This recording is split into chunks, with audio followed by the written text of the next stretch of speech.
মানুষ, সিলেটের মানুষ রে, আল্লাহ কইছে কোরআনুল কারিমে, যদি মা ওই মার জবান থেকে যদি তোমার আচরণের কারণে, ওই বাবার জবান থেকে যদি তোমার কোনো আচরণের কারণে একটা বার যদি মুখ থেকে ওফ শব্দটা বের হয়ে যায়, তোমার জীবন জিন্দেগিতে যত আমল আছে, নামাজ বলো, রোজা বলো, হজ বলো, যাকাত বলো, দাড়ি বলো, টুপি বলো, জুব্বা বলো, মেসওয়াক বলো, সব আমলগুলো বরবাদ হয়ে যাবে। আর আল্লাহ জান্নাতের ঠিকানাটা কাইটা তোমারে জাহান্নামে প্রেরণ করবে। কথা বলে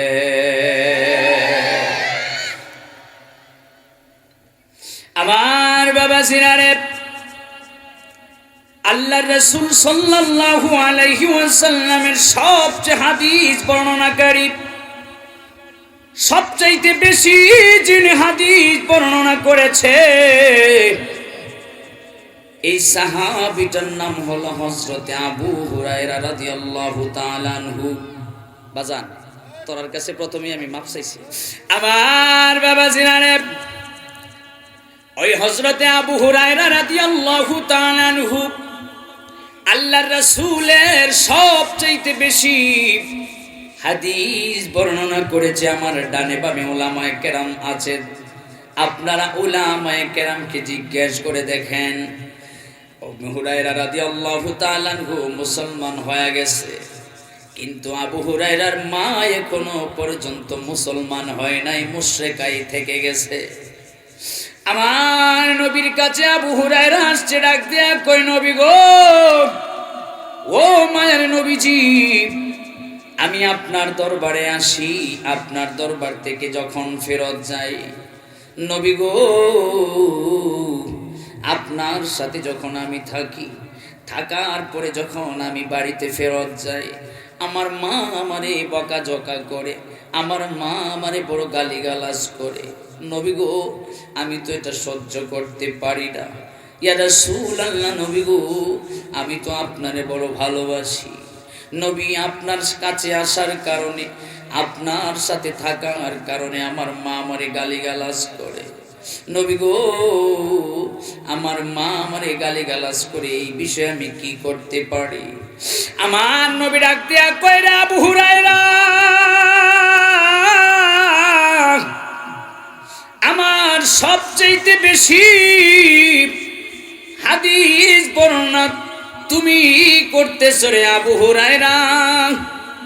ও হুরায়রা, তুমি জানোনি তোমার মা যদিও মুশরিকা হয়, ওই মায়ের বিরুদ্ধে আমি নবীর কাছে তুমি কোনো নালিশ কিংবা বিচার দিতে পারবা না। আল্লাহু আকবার, জোরে কর। আরে ভাইরা আমার, আমাদের দেশে এমন সন্তান আছে যে সন্তানগুলো মায়ের নামে বিচার সালিশ বসায়। কথা কন, আমাদের দেশে এমন সন্তান আছে রে, যেই সন্তানগুলো বাবারে মারে ধইরা পিঠায়। আমাদের দেশে এমন সন্তান আছে রে, যেই সন্তানগুলির বিরুদ্ধে, যেই বাবার বিরুদ্ধে সন্তানগুলি কোর্টে মামলা পর্যন্ত দায়ের করে, থানায় মামলা করে। আছে না নাই? কোম্পানিগঞ্জে আসেনি? বাজান, গভীর মনোযোগ দিয়ে শুনবেন, ওয়াল্লাহি রাব্বিল কাবা, ওই সন্তানগুলি কোরআন হাদিস প্রমাণ করে এরা জাহান্নামী, জাহান্নামী, জাহান্নামী। ঠিক কিনা? আরে বাবাজি না আমার, আমি দুইটা বিষয়ে বয়ান করে কান্না ধরে রাখতে পারি না রে।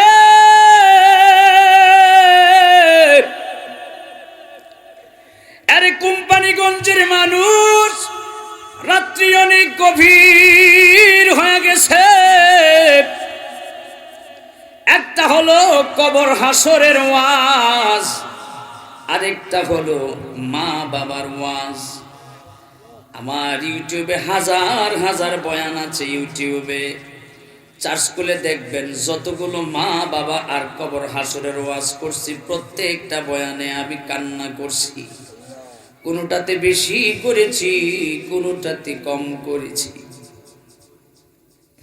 আরে নূর মোহাম্মদ ভাই আজকে থেকে অনেক দিন আগে আমার কয় হুজুর ওই নরসিংদীতে আপনি একটা মাহফিলে বয়ান করেছিলেন মা বাবার সম্পর্কে এবং পিতা মাতার প্রতি সন্তানের হক, সন্তানের প্রতি পিতা মাতার হক। হুজুর আমাদের মাহফিলে এই বয়ানটা আপনি দিবেন। আমি বললাম ঠিক আছে। বাবারে চোখের মধ্যে তাকায় দেখেন চোখের মধ্যে পানিগুলো টলমল করতেছে। এমন মা আমি ব্রাহ্মণবাড়িয়ার সরাইল উপজেলায় চুনটা নামক একটা বাজার আছে, ওই বাজার থেকে অনেক ভিতরে একটা বন ফাঁড়ি দিয়ে আমি একটা মাহফিলে গেলাম। জানেননি ওই দিন আমি আমার আম্মারে মাহফিলে বলে যেতে ভুলে গেছিলাম, বলে যাই নাই। বাজান রে ওই এলাকার একজন পীর সাহেব আছেন মুফতি এম.এ. শহীদুল্লাহ জিহাদি, চিনেননি আপনারা কেউ?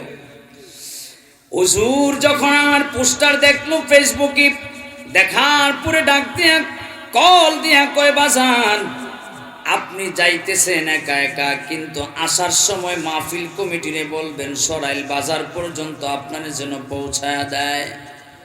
স্থানীয় একজন ইমাম, এই যে ইমাম সাহেব আছে, যদি কয় হুজুর যাওয়ার সময় রাস্তা খারাপ না ভালো, আমি বিশ্বাস করব কিনা? জোরে কন। এবার ওই এলাকার কয়েকজন মানুষ এমনকি ওই এলাকার ইমাম সাহেব পর্যন্ত বলল হুজুর রাস্তায় সমস্যা নাই। ওয়াল্লাহি রাব্বিল কাবা আমার সাথে আমার সেম ড্রাইভার সেম খাদের, জিজ্ঞেস করে দেখেন মাহফিল শেষ করার পরে ওই যে জায়গাটায় বন আছে বন, ওই বনদের জায়গায় রাস্তাটায় যখন আসলাম 5টা মোটর সাইকেল নিয়ে সম্ভবত 10 জন মানুষ আমাদেরকে ঘেরাও করছে। আমার মায়ের কথা মনে পড়ে গেছে রে। এ মারে তো আজকে বলে আসি নাই, আজকে তো মারে আমি বলে আসি নাই, মা তো আবার জন্য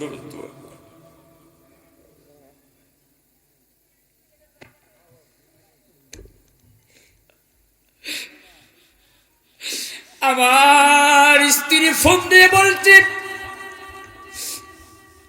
আপনার আম্মারে তো আজকে বলে যান নাই। আম্মা বলছে আপনি কেন বলে গেলেন না, আপনি আম্মারে কেন বলে গেলেন না, আম্মারে কেন বলে গেলেন? আম্মা বলছে আমার স্ত্রী রে সুয়াইবি মাহফিলে গেছে, এত দূর কেন আমারে বলে যাই নাই। আরে কোম্পানিগঞ্জের যুবক, এ যুবক রে যদি বলি মায়ের দোয়া তোমার সাথে থাকে, বাবার দোয়া যদি তোমার সাথে থাকে, ডাকাত যদি 50 জন হয়, ওয়াল্লাহি রাব্বিল কাবা ওই ডাকাত গুলো তোমার 1 পয়সার ক্ষতিও করতে পারবে না। কথা বলো ঠিক কিনা? আরে যুবক হাত তুলে বলো ওই মা বাবার কদম ছুঁয়ে আমরা দোয়া নিতে চাই কি চাই না? আল্লাহু আকবার। মাত্র তো বয়ান শুরু রে বাবা, আসুন একটু সামনের দিকে আমরা যাই। আজকে আম্মারে বললাম আম্মা চলে যাচ্ছি অমুক জায়গায়। বাজানদারে আমার গভীর খেয়াল করে শুনবেন, আপনাদের এই রাস্তাটাও কিন্তু এক সময় ভয়ঙ্কর ছিল। কথা কন।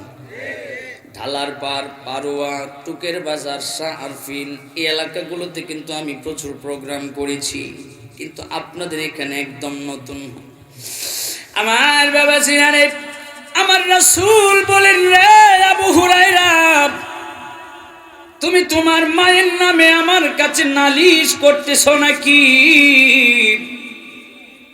তুমি তোমার মায়ের নামে আমার কাছে বিচার দিতেছ নাকি?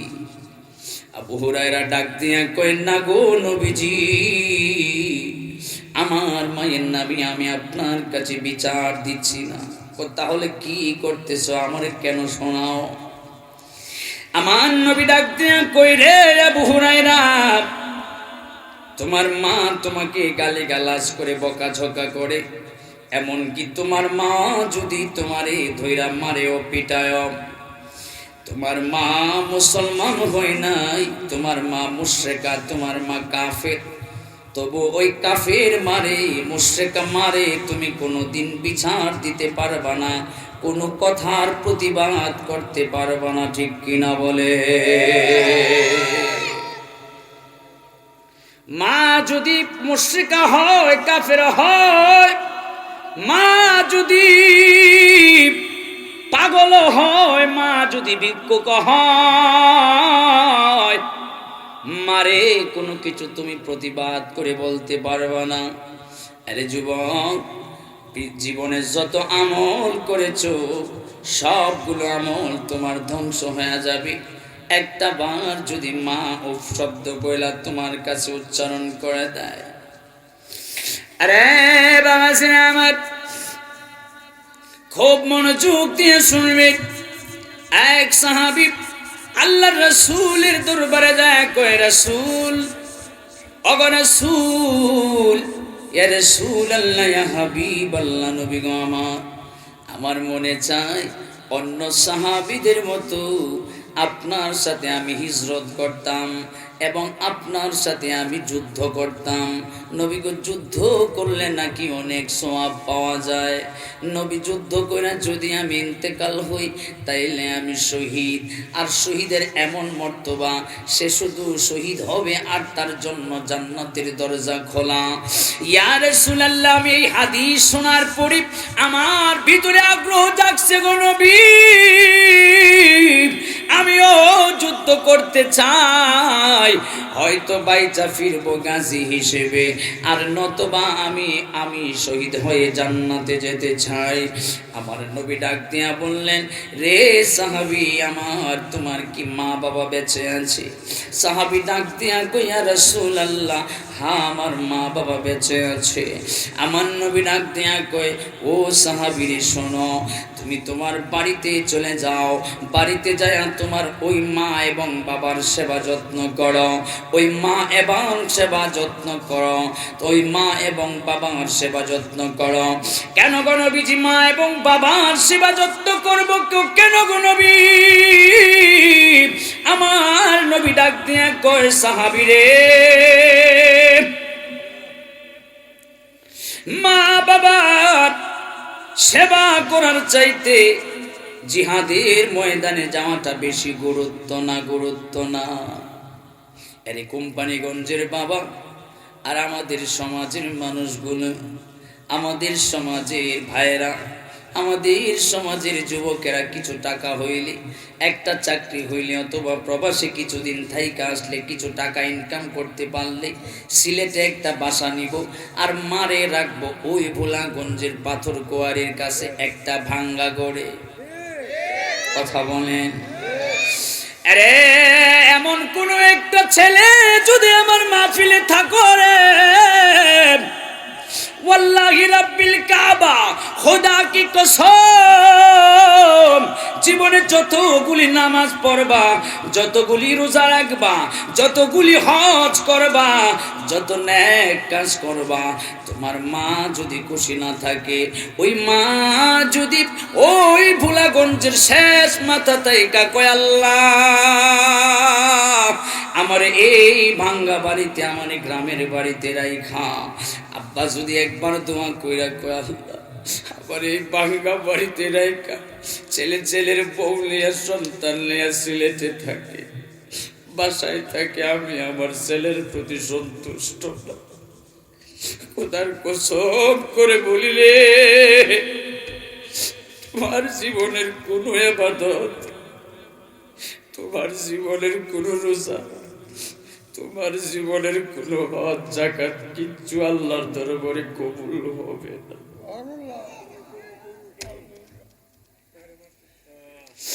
আরে কোম্পানিগঞ্জের মানুষ, এ সিলেটের মানুষ রে, একটা আল্লাহর ওলিও মা বাবার খেদমত না করে ওলি হতে পারে নাই। দুই চারজনে কয় ঠিক, আর বাকিরা কি বেঠিকের পক্ষে? বাজানদানে আমার হযরতে শেখ ফরিদ রহমতুল্লাহি আলাইহি একজন মস্ত বড় আল্লাহর ওলি ছিলেন শেখ ফরিদ। ওই শেখ ফরিদ যখন আল্লাহর দিকে যখন বেশি ঝুঁকতেছে, দিয়া বললেন, বাবা শেখ ফরিদ রে, ও শেখ ফরিদ, তুমি অমুক জায়গায় একজন পীর সাহেব আছে, ওই পীর সাহেবের কাছে যায় বায়াত হয়ে যাও, নাইলে শেখ ফরিদ তোমারে কন্ট্রোল করে রাখা যাবে না। এত ইবাদত করে, এত নফল বন্দিগি করে, এত তাহাজ্জুদ করে, এত তাহাজ্জুদ গুজারি শেখ ফরিদ, ছোট মানুষ, এত বন্দেগি করছে। এই বন্দেগিগুলো করে আল্লাহর কাছে একদম পৌঁছে গেছে। মা ডাক দিয়া কই, শেখ ফরিদ রে, শেখ ফরিদ, ওই সামনের এলাকায় একটা নদী আছে, নদীর ওই পারে একজন পীর সাহেব আছে, আল্লাহর মস্ত বড় একজন ওলি, তিনিও একজন বড় বুজুর্গ। ওই নদীর ওই পারের পীর সাহেবের কাছে যায় তুমি বায়াত হয়ে যাও। শেখ ফরিদ বলল, আম্মা গো, আমার একটা ঠিকানা দেন, আমারে নাম ঠিকানা সহ দেন। শেখ ফরিদ রহমতুল্লাহি আলাইহির কাছে তার মা একটা ঠিকানা লেখা দিল। ওই ঠিকানা অনুযায়ী শেখ ফরিদ চলতে লাগলেন। শেখ ফরিদ যখন চলতে লাগলেন, যাইতে যাইতে যাইতে যাইতে যা দেখে সামনে একটা নদী, ঠিকানা অনুযায়ী একটা নদী পাওয়া গেছে। ওই নদী কেমনে পার হবে দেখে, নদীর মধ্যে কোনো নৌকা নাই। আল্লাহু আকবার। হুজুর, ওই নদীর মধ্যে কেন নৌকা নাই গো? তাহলে নদী পারাপার কেমনে হবে? ওই নদীর মধ্যে কেন নৌকা নাই? ওই পীর সাহেব যিনি, উনি ধ্যানে বসলেন। ধ্যানে বসার পরে দেখা যায় নদীর এই পাড়ে, ওই পাড় থেকে ধ্যান করে দেখে নদীর ওই পাড়ে একজন মস্ত বড় বুজুর্গ যুবক মানুষ আসতেছে। আল্লাহরে জিজ্ঞেস করলেন, আল্লাহ, এই যুবক পুলা কেন আসতেছে? আমার আল্লাহ বললেন, এই যুবক পুলার নাম শেখ ফরিদ। এই শেখ ফরিদ আপনার কাছে বায়াত গ্রহণ করার জন্য আসতেছে।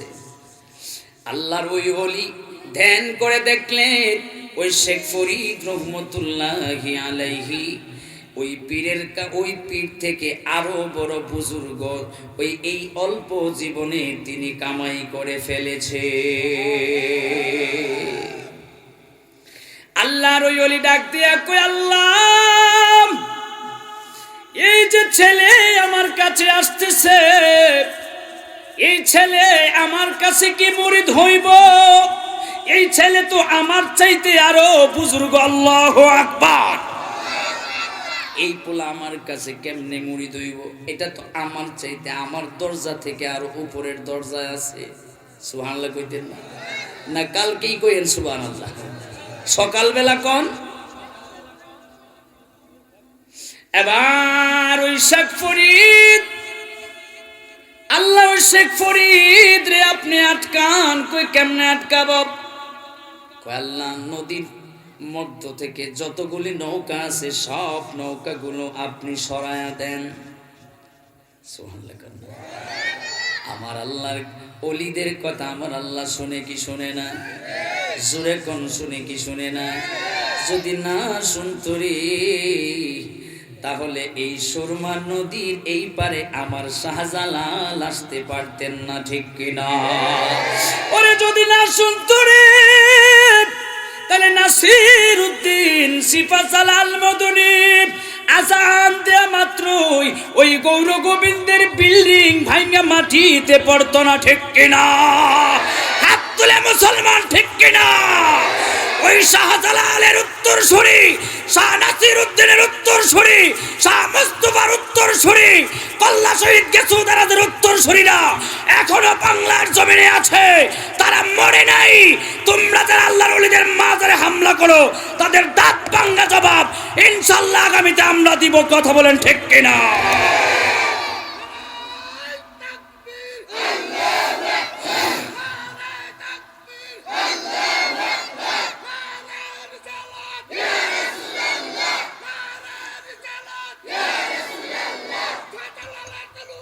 গর্জে উঠুক আরেকবার।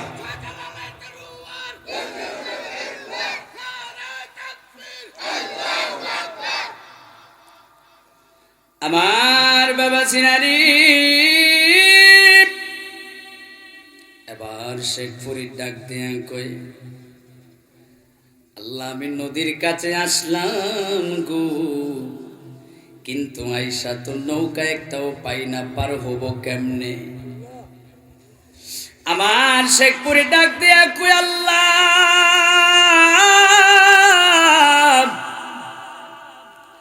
এই যে নদীর মধ্যে এতগুলি নৌকা ছিল, আমি ধ্যান করে দেখলাম আমরা যখন রাস্তা পাই না তখন ম্যাপ দিয়া দেখি কোন দিকে কি আছে না আছে। আল্লাহর ওলিদের ম্যাপ হইল তাদের অন্তরচক্ষু কথা বলে।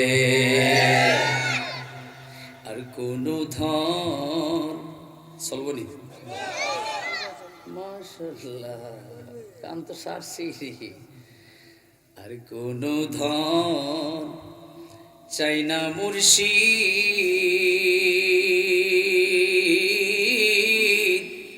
যাইতে আমায় সঙ্গে নিও। ওরে বাজারেরই সাদা মার্কিট আমার গায়ে না পরায়ো, ওরে মুর্শিদেরই ছেড়াতে না, মুর্শিদেরই ছেড়াতে না দিয়া আমারে কাফন দিও, যাইতে তোমার সঙ্গে নিও। ওরে বার আমারি মরণের পরে ঝাঁপেরি বাস না কাটিও, ওরে মুর্শিদেরই হাতের লাঠি, মুর্শিদেরই হাতের লাঠি দিয়া আমারে কাফন দিও, যাইতে আমায় সঙ্গে নিও। কথা বলেন, যেতে চাই কি চাই না? আমার বাবা সিনারে এবার আল্লাহর ওলি ডাক দিয়া কই, আল্লাহর এই ছেলে আমার কাছে যেন না আসতে পারে, এই ব্যবস্থাটা আপনি করে দেন। কই কেমনে কি ব্যবস্থা করতাম? কই নদী থেকে যতগুলি নৌকা আছে সবগুলো সরায়া দেন। আল্লাহ কই যা ঠিক আছে, আমি আপনার কথা শুনলাম। আল্লাহ রাব্বুল আলামিন ওই নদী থেকে সবগুলি নৌকা সরায়া দিলেন। এবার নদীর পাড়ে আসছে শেখ ফরিদ রহমতুল্লাহি আলাইহি। আইসা নদীর একটা ঘাট থাকে, যেই ঘাট থেকে নৌকা যায় পার থেকে ওই পারে প্যাসেঞ্জার নিয়ে। ওই ঘাটে আইসা দেখে একটাও নৌকা নাই। যতগুলি ঘাট ছিল সবগুলি ঘাটের মধ্যে একটা থেকে আর একটা যায় যায় দেখে একটা নৌকাও নাই। চোখ দিয়ে তাকায় দেখে একটা নৌকাও নদীর মধ্যে নাই। শেখ ফরিদ রহমতুল্লাহি আলাইহি ডাক দিয়া কয়, আল্লাহ আমি তো আসার আগে ধ্যান করে দেখলাম এই নদীর মধ্যে অনেকগুলি নৌকা ছিল, এখন কেন নৌকা নাই? নৌকা আমার বের কইরা দেন। জুরে জুরে জুরে জুরে কে কই কে কই কে কই? শেখ ফরিদ এগুলো বানায় না, কোনো কিচ্ছা কাহিনী নয়। আরে বাবাজি না আমার, গভীর মনোযোগ দিয়ে শুনবেন রে আব্বা। এবার শেখ ফরিদ ডাক দিয়া কই, আল্লাহ জানেন নি আমার সাথে কার দোয়া আছে? আমার সাথে আমার মায়ের দোয়া আছে। এক্সট্রা পাওয়ার আমার সাথে আরেকটা যুক্ত আছে, ঠিক কিনা খন? আরে বাবাজি আমার, এবার শেখ ফরিদ ডাক দিয়া কই, আল্লাহ গো নৌকা পাঠাইবেন কি পাঠাইবেন না? কই তুমিও আমার আল্লাহর ওলি, তুমিও আমার ওলি, তোমার যে পীর যার কাছে মুরিদ হইবা সেও আমার ওলি। সুতরাং দুইজন, একজন কইছে নৌকা সরাইয়া দিতে। এখন শেখ ফরিদ তুমি বলো আমি কি করতে পারি? নৌকা কি পাঠাবো নি? শেখ ফরিদ কয় না না, ডানে বামে তাকাইছে, তাকায় দেখে একটা কাগজের টুকরা। এই কাগজের টুকরারে নৌকার মতো করে বানাইছে, বানায়া নদীর মধ্যে ছেড়ে দিয়েছে। নদীর মধ্যে ছেড়ে দিয়া ওই নৌকার উপরে আমার শেখ ফরিদ উইঠা গেছে। শাহজালাল যদি যায় না মাছ দিয়া নৌকা বানাইতে পারে, এটা এই সিলেটের সব মানুষগুলি বিশ্বাস করে কি করে না? যারা সুন্নি, যারা কওমি, যারা জামাতি, যারা আহলে হাদিস, যে যেই দলের ভাইরা থাকুক না কেন, এটা অবশ্যই বিশ্বাস করে। কথা বলেন, জোরে বলেন। এই কোম্পানিগঞ্জের মানুষ পৃথিবীর মধ্যে সর্বপ্রথম শেখ ফরিদ একমাত্র ব্যক্তি যিনি কাগজ দিয়া নৌকা বানাইছে। আল্লাহু আকবার, একমাত্র। এরপরে আমরা শিখছি, আমরা ছোটবেলা করতাম, হুজুর আপনি করছেন কিনা জানি না, ছোটবেলা বাড়ির উঠোনের এক কোনায় আমরা একটা গর্ত করতাম। গর্ত করে পুকুর অথবা টিউবওয়েল থেকে এখানে পানি দিতাম। পানি দিয়া তারপরে আমরা কাগজ দিয়া নৌকা বানায়া এটার মধ্যে ছাড়তাম আর খেলতাম, ঠিক কিনা? আরে বাবাজি না আমার, শেখ ফরিদ রহমতুল্লাহি আলাইহি কয়, আল্লাহ কাগজ দিয়া নৌকা বানায় দিলাম, আমি চললাম আমার পীরের বাড়ি। আল্লাহু আকবার। এবার শেখ ফরিদের পীর ডাক দিয়া কই, আল্লাহ এই পোলারে আপনি আটকান। কয় আপনি কইছিলেন নৌকা সরাইয়া দিতে, আমি নৌকা সরাইয়া দিছি। এখন শেখ ফরিদ নৌকা না পায়া কাগজ দিয়া নৌকা বানায় নদী পার হইতেছে, কোন আমি কি করতাম? সুবহানাল্লাহ। আরে বাবাজি না আমার, এবার ওই পীর ডাক দিয়া কই, গো আল্লাহ এই শেখ ফরিদের নৌকা মাঝ নদীতেই যেন ঘুরুন্টি খায়, মাঝ নদীর মধ্যে যেনই ঘুরতে থাকে, এই পারে যেন না আসতে পারে, আপনি এই ব্যবস্থা করেন। জান আপনার কথাও আমি শুনলাম। ওই শেখ ফরিদের পীর, ওনার নামটা আমার মাথায় আসতেছে না, আসলে ইনশাল্লাহ বলবো। ওই শেখ ফরিদের পীর ডাক দিয়া কয়, নৌকা বানাইছে ঠিকই, কিন্তু মাঝ নদীর মধ্যে খালি ঘুরবে, এই পারে যাতে না আসতে পারে, এই ব্যবস্থা করেন। কয় জান শুনলাম। আমার শেখ ফরিদ রহমতুল্লাহি আলাইহি এই নৌকাটা লইয়া মাঝ নদীর মধ্যে গেছে, আর তো সামনে যাইতে পারে না, খালি ঘোরায়, খালি ঘোরায়। এবার শেখ ফরিদ ডাক দিয়া কই, আল্লাহ আমি আমার মায়ে বলছে ওই পীরের কাছে বায়াত হইতাম, ওই পীরের কাছে মুরিদ হইতাম, আমি আমার মায়ের কারণে আসছি গো আল্লাহ। আমি দেখলাম নৌকা আছে, আইসা দেখি নদীতে একটাও নৌকা নাই। এখন তারপরে নৌকা ছাড়াই আপনি নৌকা উঠায় নিলেন, নৌকা ছাড়াই কাগজ দিয়া নৌকা বানায় আমি মাঝ নদী পর্যন্ত আসলাম। এখন আমারে ওই পারে যাইতে দিতেছেন না, এখন শুধু আমারে মাঝ নদীর মধ্যে ঘোরাইতেছেন। আমার আল্লাহ ডাক দিয়া কই, রে শেখ ফরিদ তুমিও আমার ওলি, তোমার পীরও আমার ওলি, সুতরাং আমি দুইজনের কথাই শুনে কও তুমি কি বলতে চাও? আল্লাহু আকবার। শেখ ফরিদ ডাক দিয়া কয়, আল্লাহ আর সহ্য করব না, আমার ওই পীর, যেই পীর আপনার দিয়া নৌকা সরায় দিছে, আমারে কাগজের নদীর মধ্যে কাগজের নৌকা বানায় আসছে, মাঝ নদীতে আমারে ঘোরাইতেছে। আল্লাহ আমার ওই পীরের কান বরাবর দুইটা শিং উঠাইয়া দেয়। কি উঠাইয়া দিবে? কান বরাবর দুইটা শিং উঠাইয়া দেয়। এখন দেখেন কি হয়। আমার আল্লাহ রাব্বুল আলামিন বললেন, ঠিক আছে, ওই পীরের কান বরাবর দুইটা শিং উঠা গেছে। পীর ডাক দিয়া কয়, আল্লাহ এটা কি করলেন আপনি? আমি এখন ঘরের বাইরে যাইমু কেমনে? আমারে যে আপনি শিং দুইটা উঠাইয়া দিলেন। কর্ম কি? তুমি কও নৌকা সরাইছি, তুমি কও হে বেটা মাঝ নদীতে ঘুরতে, আমি ঘোরাইতেছি। এখন হে বেটার কথা কি আমি শুনবো না? তুমি যেমন আমার অলি, সেও আমার অলি, বরং তুমি একটু আগে বলেছো তোমার দরজার চাইতে আরো উপরের দরজা, আরো উপরের লেভেলের অলি সে। সুতরাং তোমার কথা একবার শুনলে তার কথা আমার দুইবার শুনতে হয়, কিন্তু তোমার কথা দুইবার শুনছি, তার কথা কি একবার শুনুম না? সে বলছে তোমার কান বরাবর দুইটা শিং উঠাইয়া দিতে, আমি উঠাইয়া দিছি। এবার পীর ডাক দিয়া কই, আল্লাহ আমি শিং নিয়া বাড়ির বাইরে কেমনে বের হব? আমার কাছে যেই ভক্ত মুরিদান আছে, এরা কিছুক্ষণ পরে আমার কাছে আসবো।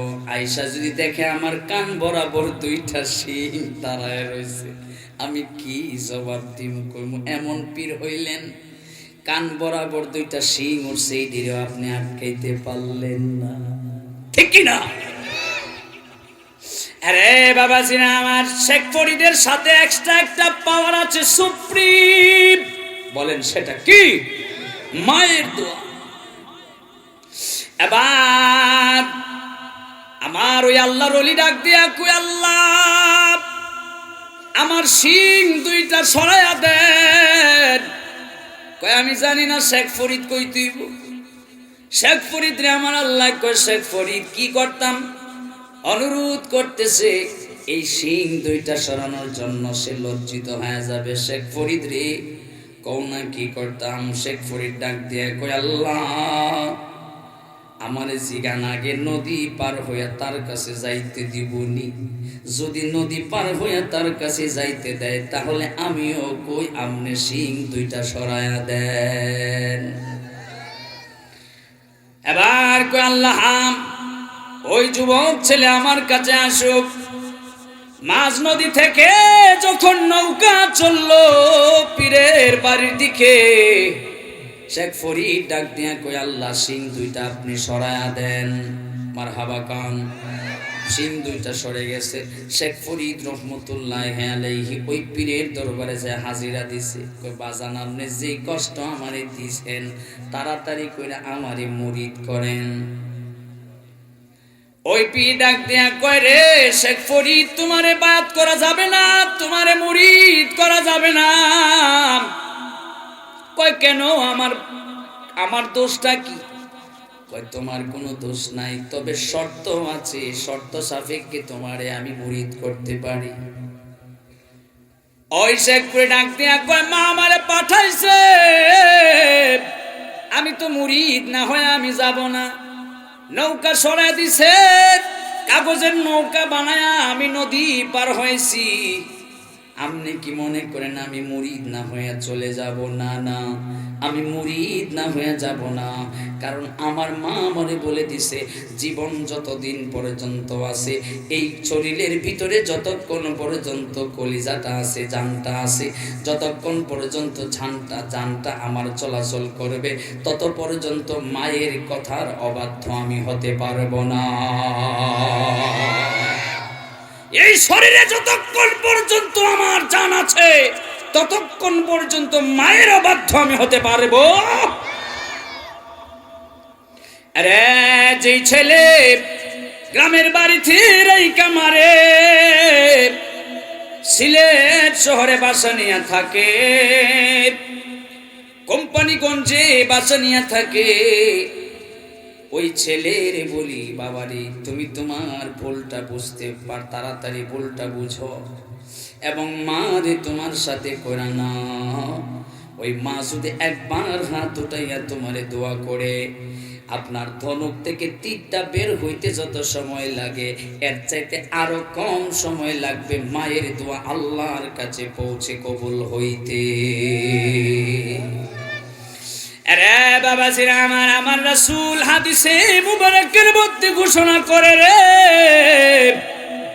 রিদার রাব্বি ফি রিদাল ওয়ালিদাইন ওয়া সাকাতুর রাব্বি ফি সাকাতিল ওয়ালিদাইন।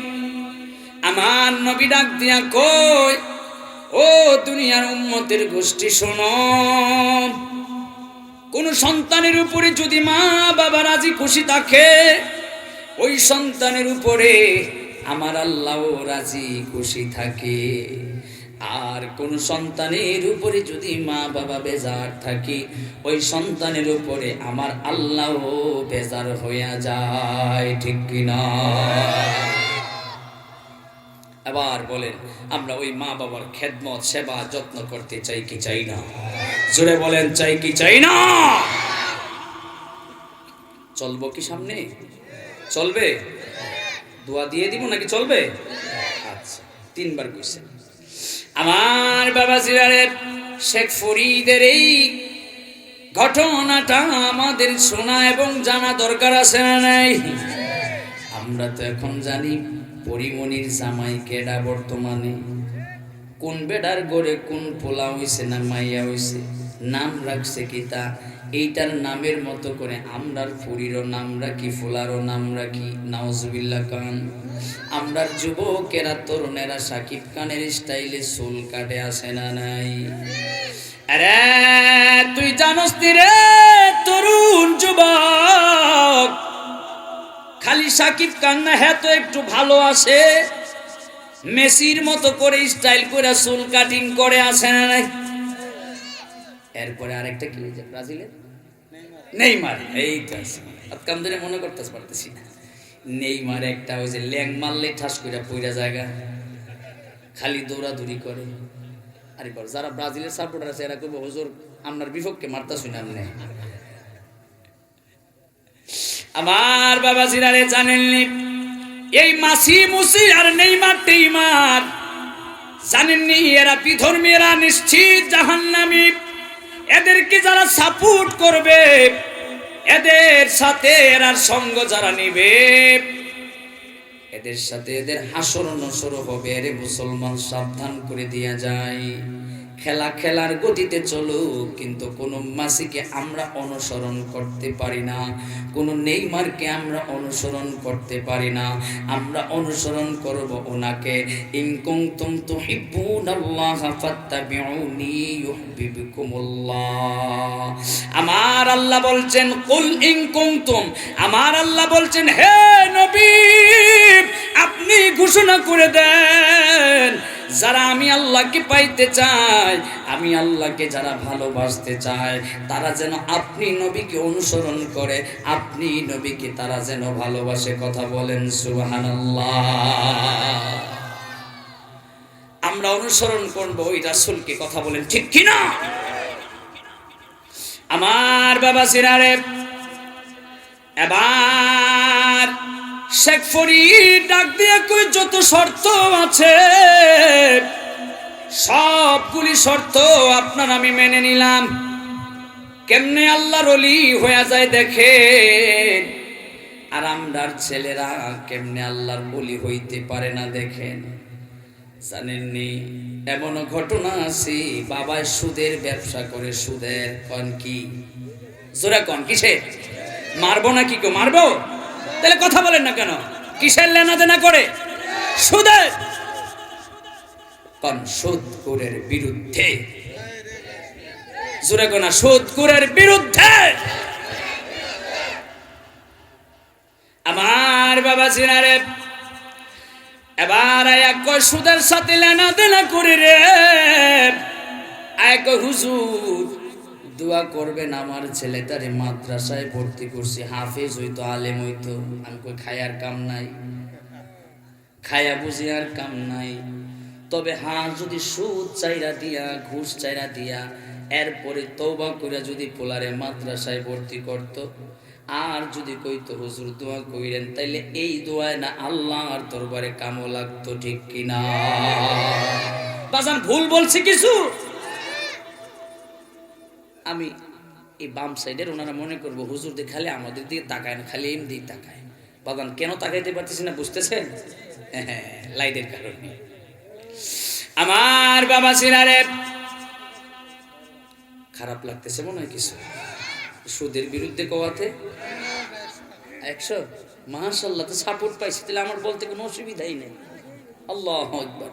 আরে বাবা জিরা, আমার বিষয়টা নয়, আমার বিষয় হলো দুইটা: পিতামাতার প্রতি সন্তানের হক আর সন্তানের প্রতি পিতামাতার হক।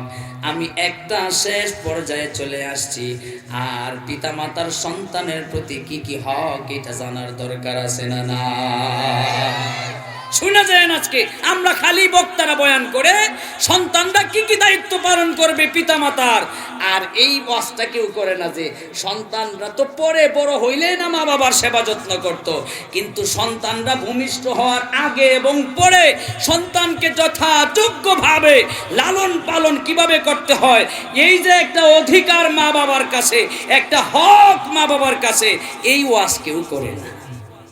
কথা বলে না কেন? আমার বাবা জিরারে শুনেন, তাইলে শুনেন একটু। আমার আল্লাহ রাব্বুল আলামিন এই যে সন্তান আপনার হবে, সন্তান হওয়ার আগে আপনি আল্লাহর কাছে দোয়া করতেন, আল্লাহ আমার একটা নেককার সন্তান দিয়েন। আপনি এমন কোন সন্তান আমারে দিয়েন না যেই সন্তানের কারণে আমার দুনিয়া এবং আখিরাতে বেইজ্জতি হতে হয়, ঠিক কি না? আল্লাহ দুয়ার মধ্যে বলবেন, আল্লাহ আমি মারা যাবার পরে ওই সন্তানরা যেন আমার কবরের পাশে দাঁড়ায়া রব্বির হামহুমা কামা রব্বায়ানি সগীরা বলে হাত তুলে আমার জন্য দোয়া করতে পারে।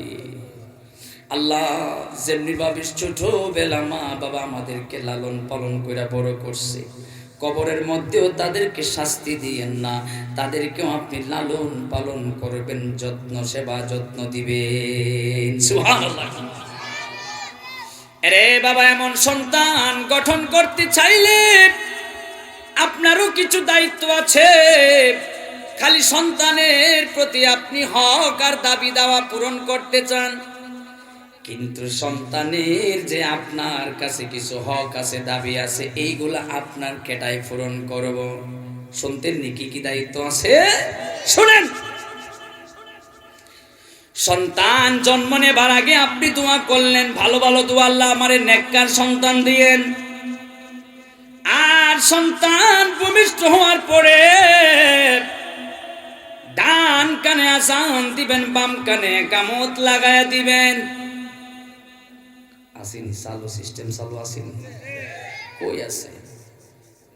আরে এমনও বাবা আছে সন্তান জন্ম নিছে, খুশিতে আত্মহারা হইয়া 10 গ্রাম পর্যন্ত মিষ্টি খাওয়ায়, কিন্তু আল্লাহর রাসূলের একটা হাদিস, একটা সুন্নাহ, ডান কানে আযান দিব, বাম কানে ইকামত দিব, এইটা আর দেয় না। আবার অনেক বাবা আছে আযান ইকামত তো জীবনে পারেই না। কথা কান ডাক দেয়া ইমাম সাহেব রে কই, হুজুর আপনি তাড়াতাড়ি আসেন আমগো বাড়ি। বলে কেন? আমার একটা পোলা হইছে, মাইয়া হইছে, আপনি একটু আজান দিয়ে যান। পোলা হইছে তোর, আর দায়িত্ব বুঝি আজান দেওয়ার ইমাম সাহেবের। কই পাইছো শ্রীতা? এই বাদাইম্যা কোথাকার, কই পাইছো সেগুলো? পোলা তোর, আর আজান দিব ইমামে? হ্যাঁ, এটা ইসলাম তোরে শিখাইছে না? আজকে বুঝা যান ইসলাম কারে কয়। আরে বাবা সিনা আমার, আযান ইকামত যারা এখনো শিখো নাই রে, তাড়াতাড়ি শিখা, তারপরে বিয়া করিস। পোলা পান নাইলে বিয়া করিস না। আজান একামত আগে শিখালো। শোনেন মুরব্বী, কেউ যদি কয় যে বিয়া করাইতে পোলাপান কেউ কয়, তাহলে আজান আর একামতটা দিয়ালো। কথা বলেন ঠিক কিনা? আজান একামত যদি শুদ্ধভাবে করে দিতে পারে, কইবেন যে তুই বিয়ার উপযুক্ত হইছস, তোর বিয়া করাইব, নাইলে বাদ। আমরা তো কই তুই উপযুক্ত হস না, এখনো নিজের পায়ে খাড়াইতে পারস নাই, তুই রোজগার করস না, কামাই করস না, তোর বিয়া করাইব কি? আমার বাবা সিনারে, মা ফাতেমার ঘরে যখন হযরতে হাসান রাদিয়াল্লাহু তাআলা আনহু জন্ম নিছে, আমার নবী যায়া খুশিতে আমার নবী ডান কানে আজান দিলেন, বাম কানে একামত লাগায় দিলেন। আল্লাহর রাসূলের একটা সুন্নত হলো এটা। এমনকি ভূমিষ্ঠ হওয়ার পরে সন্তানের একটা দাবি আর একটা হক হলো মা বাবার প্রতি এই আজানটা। জন্ম নেবার পরে সন্তানের একটা হক আপনি মাইরা দিছেন। কথা কয় না, কথা বলে না, বাম দিকে কথা বলে না। সন্তান ভূমিষ্ঠ হওয়ার পরে ডান কানে আজান আকামত নিজেও দেয় নাই, ইমাম রে দিও, মুয়াজ্জিন রে দিও দেয় নাই, কাউরে দিয়ে দেয় নাই। তাহলে এই সন্তানের একটা হক শুরুতেই মা বাবা মাইরা দিছে কি দেয় নাই? ওই সন্তান বড় হইলে পরে কেমনে বুঝলেন আপনার দায়িত্ব সে পালন করব? কথা কা এরপরে এটারে ধইরা নেয়া, যে কি কয়, সকালবেলা স্কুল চালু হয়েছে, কেজি স্কুলে যায় না, ভর্তি করে। কোম্পানিগঞ্জে মনে হয় নাই। আমি কেজি স্কুলের বিরোধিতা করি না, কিন্তু কেজি স্কুলগুলা যদি মক্তব ছুটি হওয়ার পরে চালু হইতো, তাহলে আমার দেশটা সোনার দেশে রূপান্তরিত হইতো। ও এখন মক্তবের কেউ খোঁজ খবরই নেয় না। এই মসজিদের সভাপতি কি আছেন এখানে? এই মসজিদের সভাপতি কে? কই কই চলে গেছে নাকি? মক্তব চলে কি চলে না, এখন কোন সভাপতি সেক্রেটারি খোঁজও নেয় না, ঠিক কিনা? আর আমরাও তো ইমাম যারা আছি, আমরাও তো খোঁজ খবর না নিলে আমরাও তো শরীর একটু বাসে। কথা কয় না রে? ভাই কই যান মিয়া? আমনের লেগে এত ওয়াজ করতেছি আর আপনি যান গা? নিমো খারাপ মানুষ মিয়া আমনে। ধরো ভাই, এই কামটা ঠিক করেন নাই, বসেন ইনশাল্লাহ। বাজান রাগ করছেন, যাইয়েন না, শেষ করে দিল ইনশাল্লাহ। আমার বাবা জিয়ার, তাইলে সন্তান জন্ম নেওয়ার পরে একটা হক সন্তানের মায়েরা দিছেন, ঠিক কিনা? এই সন্তানটা বড় হওয়ার পরে আপনারও একটা হক মায়েরা দিব। কথা কান, জোরে কান। বাবা জিরা, আমার সন্তান বড় হয়েছে, কেজি স্কুলে ভর্তি করছে। এই একাডেমি গুলোতে বেশিরভাগ ইংলিশের মধ্যে বেশি জোর দেয়। কথা বলেন ঠিক কিনা? ইংলিশ বেশি শিখায়। সন্তানটা বড় হয়েছে, সে গেছে ওই কেজি স্কুলে। আয়া কই মাগো আমার বাবা কোথায়? কই বাবা তো আসতেছে না এখনো। কখন আসবে? আরো পরে আসবে। কই my father is very bad, my father is very bad. আমার বাবা এটা বেশি ভালো না, এটা খারাপ। প্রথমে ওই যে দায়িত্ব একটা তারটা ক্যান্সেল করছেন, এই ফুতে আপনারও একটা দায়িত্ব ক্যান্সেল করে দিছে। এটা ভূমিষ্ঠ হয়ে একটু বড় হয়ে 6-7-8 বছর 5 বছর বয়সেই হে ইংলিশে আমনেরে বক্তাছে, কইতেছে my father is very bad. নেন এখন খবর। বাবায়া কয় না রে মা, আমি খারাপ না, ফাদার ইজ ভেরি গুড। কও কইলে খারাপ কেটা? কয় তোর মায়। খারাপ কেটা? কয় তোর মায়। এখন মেয়ে ডাক দিয়ে কয় এখন কেমনে কইতাম? পরের দিন স্কুল থেকে ছুটি হওয়ার পরে আয়সা কয় বাবা ঝরায় ধরছে, ধরে কয় বাবা তুমি বড় ভালো, মাই মম ইজ ভেরি ব্যাড। ঠিক কিনা? আরে বাবা সিনা, আমার কেজি স্কুল পড়ে হবে আগে মক্তব, ইসলামী শিক্ষা, কোরআন শিক্ষা। কথা কয় না? ছোটবেলা আমার মা আমাকে জানেননি, আমি কোন ধনাঢ্য পরিবারের সন্তান নয়। আল্লাহ পরে ধনী বানাইছে, কিন্তু একটা সময় এত ধনী ছিলাম না। এর আগে আবার ধনী ছিল, মাঝখানে পরিবারটা একটু ডাউন হয়ে গিয়েছিল। মা আমার মুড়ি দিয়া আর চাল ভাজা দিয়া এভাবে করে একটা রুমাল কিংবা গামছা ছিল মনে হয়, এটার মধ্যে এরপরে এইভাবে পেঁচায় দিত। খাইতে খাইতে লাফাইতে লাফাইতে আমরা মক্তবে যাইতাম। এই যুবক পোলাপান, তরুণ ছোট বাচ্চারা শোনো, তাও নামাজদানি নিয়ে না, একটা চটের সালার বস্তা নিয়ে আমরা যাইতাম। কথা বলে না কেন, ঠিক কিনা? এরপরে মসজিদের বারান্দায় পড়তাম। মক্তব ঘর এত ভিআইপি ছিল না, ছিল কি ছিল না। প্রাইমারি স্কুলে গেছি, স্কুলের মতোই আছে, ঘর আছে, কিন্তু ঘরের দরজা নাই, জানালা নাই, ভাঙ্গা গেছে গা। যায়া গরুর গু পরিষ্কার করতে হইছে, বকরির গু পরিষ্কার করতে হইছে, তাও বাড়ি থেকে ঝাড়ু আইনা ঝাড়ু দিয়া তারপরে মাটিতে বইয়া পড়তে হইছে, ঠিক কিনা? আগের দিনগুলোই ভালো ছিল। মক্তব ছুটি হওয়ার পরে স্কুলে যেতাম। আর এখন কোনো মক্তব টক্তব নাই, আমাদের স্কুল চলবে। ওয়েস্টার্ন দেশ, ওয়েস্টার্ন ফ্যামিলি, ওয়েস্টার্ন পোলাপান। কথা বলেন ঠিক কিনা? আমি কই ওয়েস্টার্নের মতো ওয়েস্টার্ন বাসটা দিব। এখন দেখ সারা দেশে হইতাছে বৃদ্ধাশ্রম, তোরে এই বাসায় না রাইখা ওই ওয়েস্টার্ন বৃদ্ধাশ্রমে রাইখা দিব। হাত তুলে বলো ঠিক কিনা? এবার বলেন, ওই সন্তানের দায়িত্ব আমরা পালন করতে চাই কি চাই না? ওই সন্তানের কর্তব্য হক আমরা পালন করতে চাই কি চাই না? এক নাম্বার হক। দুই নাম্বার হক, আমার রাসূল বলছেন 7 দিনের মাথায় তোমরা নাম রাখবা। এর আগে একটা হক আছে সন্তানের তোমাদের উপরে, তার মাথাটারে মুন্ডন করবা।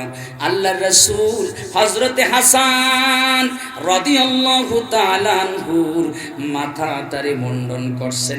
মুন্ডন করে একটা পাল্লার মধ্যে মাপছেন, মাইপা কিছু দান সদকা করছেন, স্বর্ণ রূপা দান সদকা করছেন। আমার রাসূলও বললেন তোমরাও যেটা পারো দান করো। চুল মাথার চুল মন্ডায়া এটার ওজন করে, এই চুলের ওজন অনুযায়ী যা দান করতে পারবা, তৌফিকে যেটা ধরে ওইটা দান করে দাও। আমার বাবাজিরা, 2 নাম্বার হক। 3 নাম্বার হক, 7 দিনের মাথায় তার একটা নাম রাখবা কোরআন এবং হাদিস অনুযায়ী, ঠিক কিনা? হায়রে নাম, হায়রে নাম, আহা কত ধরনের নাম যে আসে আমার কাছে। হাই হাই, মেয়ের নাম রাখছে বেবি, কি বলেন তো? আছে না নাই? আহা, খালি ট্যাক্সি রাখে নাই মনে হয়, তাই না? বাস, ট্যাক্সি, কার, মোটর সাইকেল, হ্যাঁ রাখছে। ওমা এই পোলা কি কয়, ট্যাক্সিও রাখছে। এটা ভালো তথ্য দিছে। এনটিভি আমার সামনে বইয়া রয়েছে, এনটিভি। চিন্তা করছে,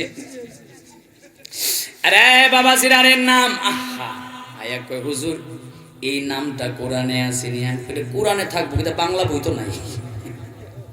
এটা কই আছে, এটা কই আছে জানি না, আমেরিকা কোথায়, নতুবা চায়না আছে। এটা ইতা বাংলাদেশে কোরআনেও নাই, হাদিসেও নাই, এমনকি বাংলা বইতেও নাই। তোর নাম এটা কই পাইছস? হুজুর একটা ছবির মধ্যে দেখছিলাম। কে দেখছে? ছবি দেখছো, যে ছবি আছে না, পূর্ণ দৈর্ঘ্য ছায়া, দেখছিলাম। নাম রাখে সুজন। সুজন কি রাখে? সুজন। আহা, সুজন কোন মুসলমানের নাম হইতে পারে? আয় হায়। আরে বাবা জিনা আমার, খুব মনোযোগ দিয়া শুনবেন না আব্বা। এবার আমার রাসূল বললেন, রে দুনিয়ার উম্মতের গোষ্ঠী শোনো, 7 দিনের মাথায় ছেলে মেয়ের নাম রাখবা। ছেলে যদি হয় 2টা খাসি লাগায় দিবা, আর মেয়ে যদি হয় 1টা লাগায় দিবা। যেটাই দাও 2 অংশ ছেলের আর মেয়ের জন্য 1টা। সুবহানাল্লাহ কয় না? সম্পদের দিক দিয়ে গেল এই সেম ভাবে কিন্তু বন্টন হবে। আজকে দেখলাম কিছু ফুলাফান আপনার কি করতে চায়, এরা নাকি সংস্কার করবে, আইন সংস্কার করবে।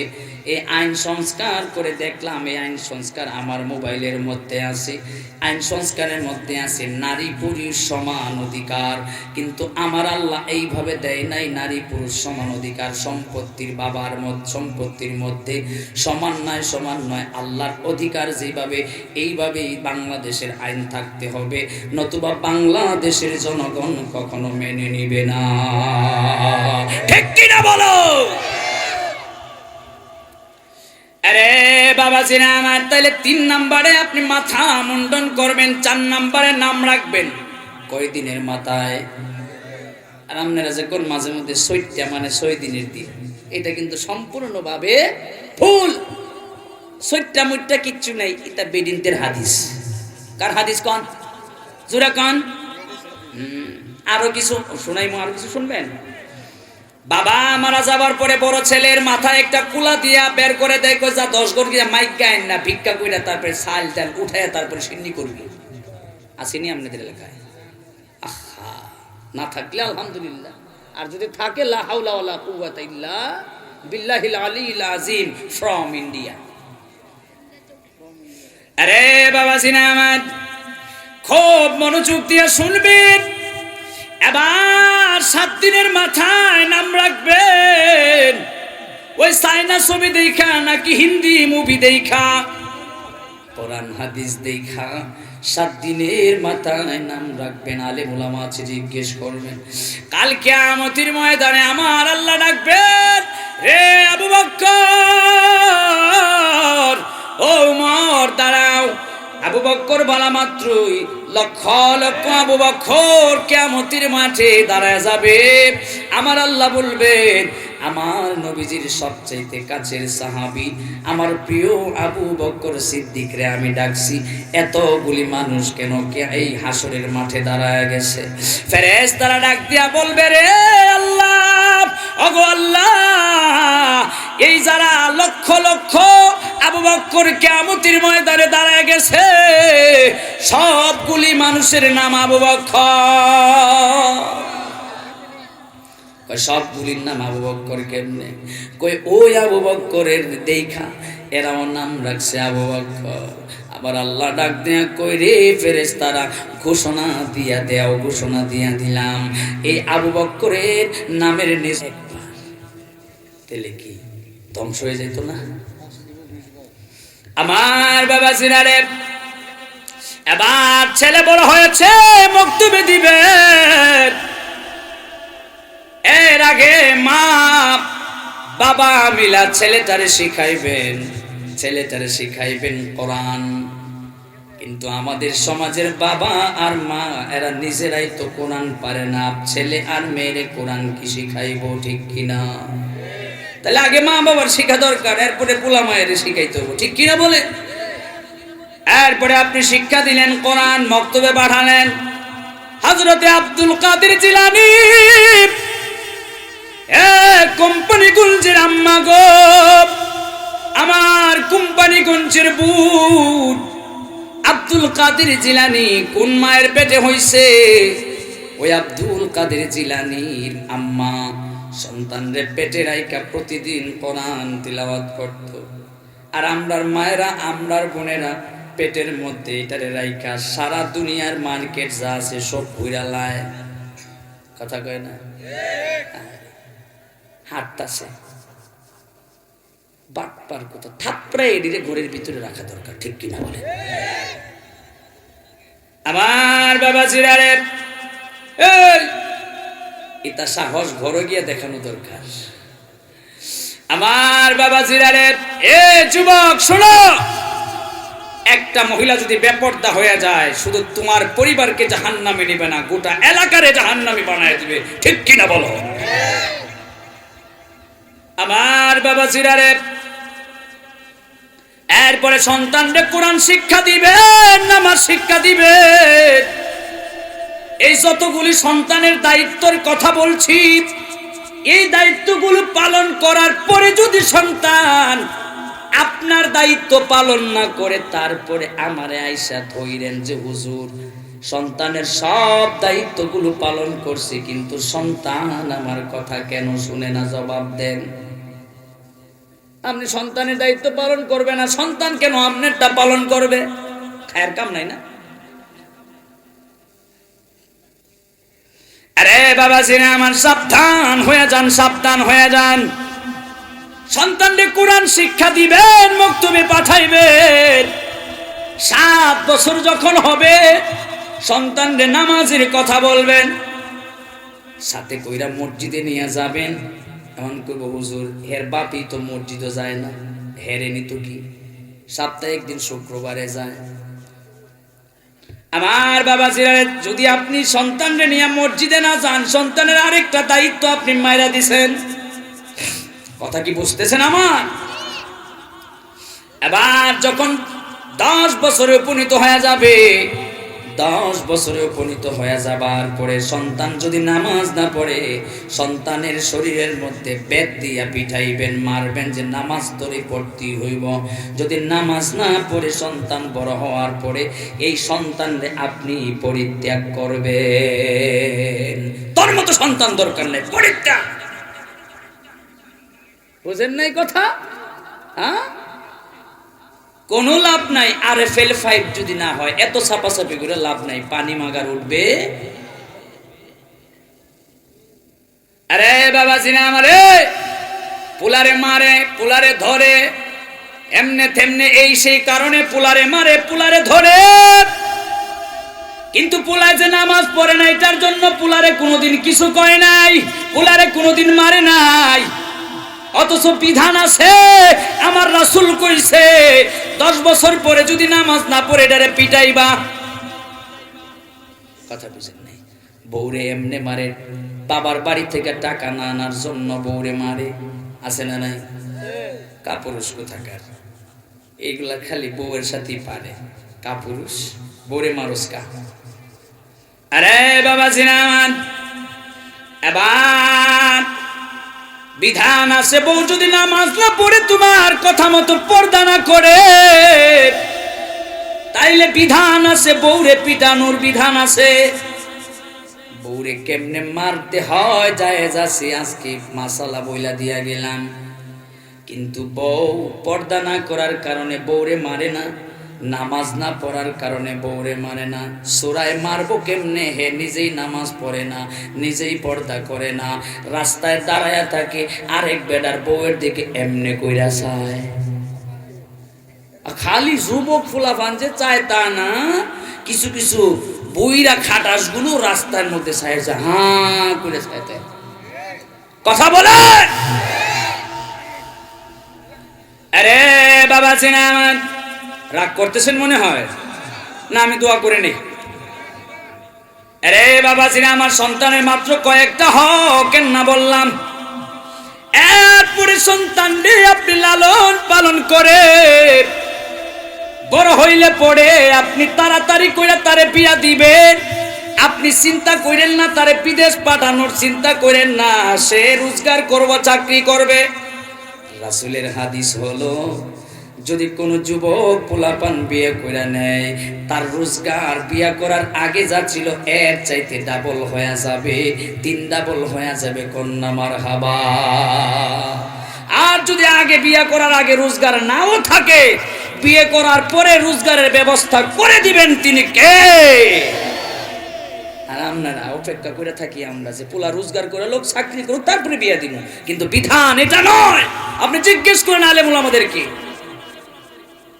এই ছেলে উপযুক্ত হওয়ার পরে, বিবাহের উপযুক্ত হওয়ার পরে যদি ছেলেরে আপনি বিয়ে না দেন, মেয়েরে যদি আপনি বিয়ে না দেন, ওই ছেলে যায় যদি আরেক বেডার দরজা ভাঙ্গা কোনো বেডার ঘরে পুরীর লেগে ঢোকে, তাহলে এটার যত গুনাহ আছে সবগুলি গুনাহ মা আয়ের আর বাপের উপরে পড়ব। আমার কথা না, হাদিসের কথা। আয়েন দেখা যান। যুবক পোলা যদি বিবাহের উপযুক্ত হয় আর ওই পোলার ওই মায়ের যদি বিয়ে না দেয়, ওই পোলার মায়ের যদি কোনো আকাম কুকাম করে ওই আকাম কুকামের সমস্ত গুনাহ ওই মা বাবার উপরে পড়বে। কথা বলেন ঠিক কিনা? আচ্ছা দেখেছেন হাদিস, এগুলা কর্তব্য, সন্তানদের কর্তব্য। আপনি পোলা এটা বুড়া হয়ে যেতেছে, 30 বছর পার হয়ে যেতেছে পোলার, আপনি পোলারে বিয়ে দেন না, কোন পোলায় রোজগার করে না, পোলায় কামাই করে না, আপনি এইটার অপেক্ষা করতেছেন। আর এই পোলা যত গুনাহ করবে সব গুনার দায়ভার আপনার। এগুলো সন্তানদের হাত। এই যুবক পোলাপন কথা বলো ঠিক কিনা? আর হাসি মারতেছে খালি, কয় হুজুর আমরার পক্ষের লোক, হুজুর আমরার পক্ষের লোক। আজকের হুজুরটা আমরার ভালো আছে। এই শোনো, খালি বিয়া করে দিলেই হইব না, পেডেরি নিয়ে ঘুরবা না। আহা চান্দু, এই কাম হইতো না। আমার বাবা জিয়ারে শেখ ফরিদ রহমতুল্লাহি আলাইহি কয় আমারে মুরিদ করো। মনে আছে তো? বলবো এটা বলেই শেষ করে দিই। আবার শেখ ফরিদ কয় হুজুর আমারে মুরিদ করে। কয় না তোমারে মুরিদ করব না। কয় কেন করবেন না? কয় শর্ত আছে মুরিদ করতে। কয় কি শর্ত? কয় এক নাগারে 12 বছর অর্থাৎ 1 যুগ পর্যন্ত তাহাজ্জুদের সময় আমারে তুমি ঘুম থেকে জাগায়া দিবা এবং প্রতিদিন আমারে গরম পানি করে দিবা। এটা শীতের দিন হইলেও গরম করে দিবা, আর গরমের দিন থাকলেও আমারে গরম পানি কইরা তোমারে দিতে হবে, আর তাহাজ্জুদের সময় আমারে ডাইকা দিতে হবে। মানে এই বেটা কয় ঠিক আছে আমি রাজি। সুপ্রিম পাওয়ার আছে তো, মায়ের দোয়া আছে না নাই? কথা বলেন আছে না নাই? আমার বাবা জিরারে, কোন মা যদি সন্তানের জন্য দোয়া করে, কোন বাবা যদি সন্তানের জন্য দোয়া করে, এ শুনেন একটা হাদিস মনে পড়ে গেছে। এক সাহাবী যায় প্রশ্ন করলেন, ইয়া রাসূলুল্লাহ, নবী গো আমার কাছ থেকে সবচাইতে বেশি ভালো ব্যবহার কে পাওয়ার অগ্রাধিকার বেশি? আমার রাসূল বললেন তোমার মা। নবী গো মায়ের কান্দন যাবজ্জীব, 2-4 মাস বোনের কান্দন রে, ওরে ঘরের পরিবারের কান্দন কয়েকদিন পর থাকে না। দুঃখের দরদি আমার জনম দুঃখী মা, দুঃখের দরদি আমার জনম দুঃখী মা। ঠিক কিনা? আরে বাবাজিরা, আমার এই হাদিসের ব্যাখ্যায় মুহাদ্দিসিনে কেরামগণ উল্লেখ করেছেন মা কেন 3 বার বলেছেন। মা যে কষ্ট করে সন্তানের জন্য, পিতাই কষ্ট করে না, কিন্তু বাবার কষ্ট কিন্তু মায়ের থেকে কম না। ঠিক কিনা বলেন? আমার যুবক ভাইরা রে, মার কাছে যায় ক্ষমা চাইবা, বাবার কাছে যায় ক্ষমা চাইবা। ওই মা বাবা যদি ক্ষমা করে দেয়, রিদার রব্বি ফি রিদাল ওয়ালিদাইন ওয়া সাকাতুর রব্বি ফি সাকাতিল ওয়ালিদাইন। আমার নবী কয় যে সন্তানের উপরে মা বাবা খুশি, ওই সন্তানের উপরে আমার আল্লাহ খুশি। যে সন্তানের উপরে মা বাবা বেজার, ওই সন্তানের উপরে আমার আল্লাহ বেজার। আরে যুবক ভাইরা শুনুন, আল্লাহ রাব্বুল আলামিন পবিত্র কোরআনুল কারীমে কি কইছে? লম্বা একটা আয়াত আল্লাহ কয়, ওয়া কাদা রাব্বুকা আল্লা তা'বুদু ইল্লা ইয়্যাহু ওয়া বিল ওয়ালিদাইনি ইহসানা। ইম্মা ইয়াবলুগান্না ইনদাকাল কিবারা আহাদুহুমা আও কিলাহুমা ফালা তাকুল লাহুমা উফফিন উফফিন উফফিন ওয়ালা তানহারহুমা ওয়া কুল লাহুমা কওলান কারীমা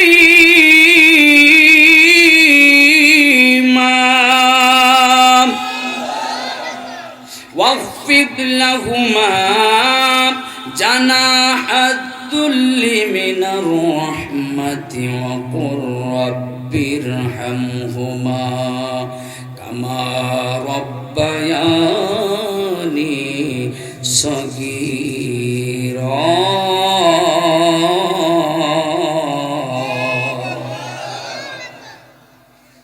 এই আয়াত লম্বা একটা আয়াত, এই আয়াতের তাফসীর অলরেডি করা হয়ে গেছে। আমি যদি আয়াত না পড়ি ওই হেরা কইব কোত্থেকে মোল্লা একটা আনছে, মুফতি শুনছি, কিন্তু কোরআন হাদিস দিকে কয় না। এর ভিতরে কয়টা পড়ছি খবর আছে? দুশ্মন খালি দোষই খুঁজতে থাকে সবসময়। কথা বলেন ঠিক কি না? আমার বাবাজিরা, আমরা কোনো কারো দোষ খুঁজি না। আমাদের আল্লাহ এক, নবী এক, কাবা এক, নামাজ এক, মসজিদ এক, বাইতুল্লাহ এক, কোরআন এক, হাদিস এক, সব যদি এক হয়ে যায় আমরাও এক। যখন নবীর বিরুদ্ধে কেউ বলবে, আমার কাবার বিরুদ্ধে কেউ বলবে, কোরআনের বিরুদ্ধে কেউ বলবে, সব মুসলমান কে কোন দলের, কে কোন পীরের মুরিদ, আমরা সেটা দেখব না, হাতে হাত রেখা প্রতিবাদ করব। ঠিক কিনা? হাত তুলে বলো ঠিক কিনা? শেখ ফরিদ ডাক দিয়া কয়, রে হুজুর, ঠিক আছে আমি শর্ত মাইনা নিলাম, 11 মাস 29 দিন পর্যন্ত পীরের জাগায়া দিছে। 11 মাস 29 দিন পর্যন্ত পীরের জাগায়া দিছে। একদিন আইসা ঠেকছে। ওই পীর আল্লাহর কাছে ডাক দিয়া কই, আল্লাহ আজকের রাত যদি আমারে জাগায়া দেয় আর যদি গরম পানি কইরা দেয়, তাইলে তার এক যুগ পূরণ হয়ে যাব, আমার শর্ত সে পূরণ করে ফেলবে। আল্লাহ এই কাজটা যেন শেখ ফরিদ না করতে পারে আপনি ব্যবস্থা কইরা দেন। সুবহানাল্লাহ।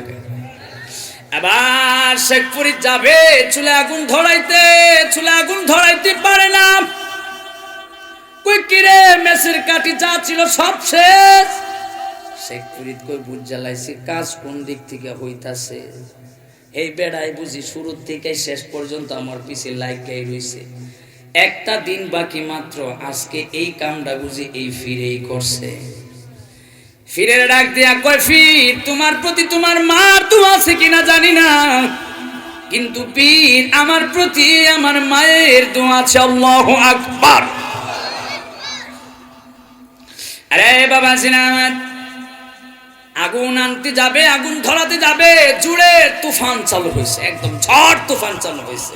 শেখ ফরিদ কই, বুঝছি কাম সারছে, দোয়া তুমি হেনতে কইরা ওই দিক থেকে শুরু করছো না, আচ্ছা দেখি আমিও কি করতে পারি। এবার শেখ ফরিদ এই ঝড় তুফানের মধ্যে বের হয়ে গেছে। বের হয়ে আগুন খুঁজে কোনো বাড়িঘর নাই। দেখা যায় হঠাৎ করে নদীর ওই পারে একটা বাড়ি। এই ঝড় তুফানের মধ্যে নদী কেমনে পার হইব? নদীতে তো কোনো নৌকা নাই, এত রাত্রে নৌকা থাকবো কোত্থেকে? শেখ ফরিদ দেখলেন ভাইসা ভাইসা নদী দিয়া কি যেন আসতেছে, দেখতেছে কি যেন আসতেছে। শেখ ফরিদ মনে করছে কলা গাছ অথবা কোনো গাছের টুকরা, না না, এগুলো সব মরা লাশ, মরা লাশ। শেখ ফরিদ কয়েকটা লাশ এইভাবে ধরছে, ধইরা দিয়া এগুলোরে বাঁধছে গামছা দিয়া, রুমাল দিয়া বাইধা। এই লাশ রে বুড়া বানায়া, নৌকা বানায়া আমার ওই পারে লইয়া যা। আল্লাহু আকবার। আমার ওই পারে নিয়ে যা। আজকে যাইতে হইব, আমি পীরের জাগাইতে হবে, পানি দিতে হবে, মুরিদ আমার হইতেই হবে। আল্লাহু আকবার। আর আমগো দেশে কিছু পীর বার হইছে, উল্টা পীরে পীর যায় মুরিদের বাড়ি বাড়ি খুঁজে। ঠিক কিনা? পীরে যায় মুরিদ খুঁজে বাড়ি বাড়ি, কয় আমার কাছে মুরিদ। আমার বাবা জিনারে গভীর মনোযোগ। হক্কানি পীর যদি পান, হক্কানি মুর্শিদ যদি পান, তার হাতে হাতটা রাইখা বায়াত হইয়া যাবেন। ওই যে বলছিলাম, আর কোন সুদন চাই না মুর্শিদ, মরণকালে তোমার সাথে যাইতে চাই, এমন মুর্শিদ যদি হক্কানি আপনারা পান, প্রকৃত মুর্শিদ, ওই মুর্শিদ আপনারে আমারে তরায় নিতে পারবে। ঠিক কিনা? আরে বাবাজিরা, আমার পীরের বাজার বড় গরম, খুব গরম পীরের বাজার। ঠিক কিনা? কারণ বাবাজিরা, আমার ওই দিকে গেছি না। এবার শেখ ফরিদ নদীর ওই পারে গেছে, যায় দেখে একটা ঘর বাতি জ্বালানো। ডাক দিয়ে কই, কে ঘরে আছো, একটু বের হও। কিন্তু ওই ঘর থেকে একটা মহিলা বের হয়ে আসছে, সুন্দরী রূপসী একটা মহিলা, জোয়ান মহিলা। ওই মহিলাটা জানেন না কি ছিল, একটা খারাপ মহিলা ছিল। দেহর সাথে তার একটা লেনা দেনা ছিল, টাকা দিয়ে মানুষের দেহ বিলায় দিত। এমন মহিলাটা ডাক দিয়া কই, কে রে এত রাত্রে ঘরের ভিতরে আসো? কয় না, আমি ঘরের ভিতরে যাব না, আপনি তো মহিলা মানুষ। ওই মহিলা দরজা খুলে দিয়েছে, দরজা খুলে বের হয়ে দেখে এত সুন্দর এই ঝড় তুফানের রাত্রি, অন্ধকার রাত, কিন্তু দেখা যায় যেন চাঁদ এই উঠানের মধ্যে আইসা দাঁড়ায়া গেছে। শেখ ফরিদ এত সুন্দর ছিলেন। আমার বাবাজিরা ওই মহিলা ডাক দিয়া কয়ে, বাবা এ ভাই ঘরের ভিতরে আসো। শেখ ফরিদ কয়, না গো মা, আমি ঘরের ভিতরে যাব না। কি জন্য আসছে? আমি কিছু আগুন চাই, তোমার ওই বাতি থেকে কিছু আগুন দাও। কই না, দিব না। কই না, দিতে হবে। কয় দিতে পারি একটা শর্তে। শেখ ফরিদ, তোমারে দেখা বড় ভাল লাগছে, ঘরের ভিতরে আসো, আমার সাথে মেলামেশা যদি করো, নাউজুবিল্লাহ, মেলামেশা করলে পরে আমি তোমারে আগুন দিতে পারি। শেখ ফরিদ ডাক দিয়া কয়, আল্লাহ কোন বিপদে ফালাইলাম। এবার শেখ ফরিদ কয়, মা গো, আমি তো আপনার মা কয়ে ডাক দিছি, এটা তো কখনো সম্ভব নয়। মা কয়ে ডাক দিয়ে না দেই, তা সম্ভব নয়। আল্লাহ একজন আছে, তিনি সব কিছু দেখতেছে, ঠিক কিনা বলেন? এবার শেখ ফরিদ রে ডাক দিয়া কই, ওই বেশ্যা মহিলা ডাক দিয়া কয়, শেখ ফরিদ তাইলে আরেকটা শর্ত আছে, তুমি আগুন দরকার? বলে হ্যাঁ। আগুন দরকার যদি হয় তোমার একটা শোক আমারে দিয়ে দাও। শেখ ফরিদ কয়, শোক নিবা? এইটা যেটা কইছো পারতাম না, কিন্তু শোক নিবা তো? আঙ্গুল দুইটা ঢোকায়া শোকটা বের করে দিয়া কয়, নে শোক আমার আগুন দে। চিৎকার মেরে বলেন আল্লাহু আকবার। নে শোক আমার আগুন দে। এবার একটা চোখ দিয়ে দিছে। ওই বেশ্যা মহিলা একদম অবাক হয়ে গেছে, কি রে, কারে আল্লাহ পাঠাইছে আর কার কাছে কি করি? ঝড় তুফান চলতেছে, আগুন নিয়ে যখন বের হইছে, বের হওয়া মাত্রই ঝড় তুফানে আগুনটা নিভায়া ফেলছে। নিভায়া ফেলার পরে ডাক দিয়া কই, ও মা, আমার আগুন তো নিভা গেছে তুফানে, আমারে আরেকটু আগুন দেন। কই দিতে পারে আরেকটা শর্তে। ওই মহিলা পরীক্ষা করে, দিতে পারি আরেকটা শর্তে, তোমার যে আরেকটা চোখ আছে ওই চোখটা আমারে দিতে হবে। শেখ ফরিদ ডাক দিয়া কই, নে তোর চোখ আমারে আগুন দে। আল্লাহু আকবার, চিৎকার মেরে শেখ ফরিদ আরেকটা চোখ দিয়ে দিছে, কই আগুন দে। আগুন দেওয়ার পরে শেখ ফরিদ চোখ নাই, বডিটা আছে, শুধু বডি নিয়ে সামনে হাঁটা শুরু করে দিয়েছে। চিৎকার মেরে কি বলবেন না আল্লাহু আকবার। চোখ ছাড়া হাঁটা শুরু করছে।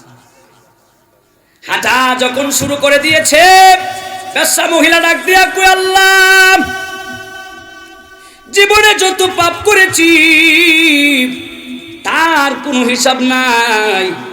ডাক দিয়া কই, ও বাজান শেখ ফরিদ, দাঁড়াও, আমারে তওবা কইরা কালেমা পড়ায়া মুসলমান বানায়া তারপরে আগুন নিয়ে চলে যা। আমারে মুসলমান আগে বানা।